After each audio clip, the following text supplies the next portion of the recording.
She began her life in silence, a concubine, a footnote. But through ambition, intelligence, and blood, she became the only female emperor in Chinese history. Some say she ruled with grace. Others say she killed her own children, poisoned her rivals, and fed her enemies to tigers. Whether truth or legend, one thing is clear: Wu Zetian didn't just break the rules, she rewrote them. She began her life in silence, a concubine, a footnote. But through ambition, intelligence, and blood, she became the only female emperor in Chinese history. Some say she ruled with grace. Others say she killed her own children, poisoned her rivals, and fed her enemies to tigers. Whether truth or legend, one thing is clear: Wu Zetian didn't just break the rules, she rewrote them.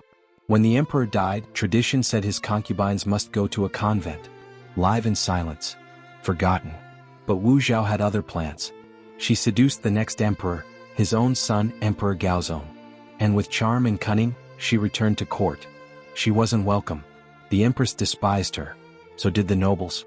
And then, mysteriously, the empress's newborn child died. Wu blamed her. But many whispered it was Wu who did it, just to take her place. It worked. The empress was deposed. And Wu became the new empress. One by one, her rivals fell. Ministers who opposed her were exiled, tortured, or executed. One was locked in a box and left to starve. Another was drowned in wine. And some were fed to wild animals. Rumors said Wu kept a pit of tigers. She'd throw traitors in herself and watch.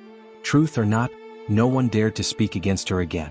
In 690, Wu did the unthinkable. She declared herself Emperor of China. Not Empress consort. Not Dowager. Emperor. It had never been done. And it was forbidden. She created her own dynasty, the Zhou dynasty. She replaced loyalists, redefined law, and rewrote the history books to favor her rise.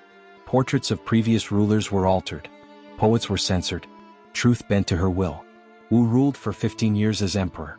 She reformed agriculture, hired officials based on merit, and even improved women's rights in court. But her rule was built on fear. She used secret police, had hundreds accused of treason, and tortured for confessions. People vanished. Entire families disappeared. The court grew quiet. Too quiet. As Wu aged, her enemies returned in whispers. Old nobles, exiled princes, even her own children plotted behind her back. In 705, ill and weakened, she was forced to abdicate. The Tang dynasty was restored. Her legacy erased. Her name was removed from records. Temples destroyed. Statues shattered. But history never forgets. Did she really feed enemies to tigers? Did she kill her own infant daughter to blame the empress? Did she poison family members and lovers?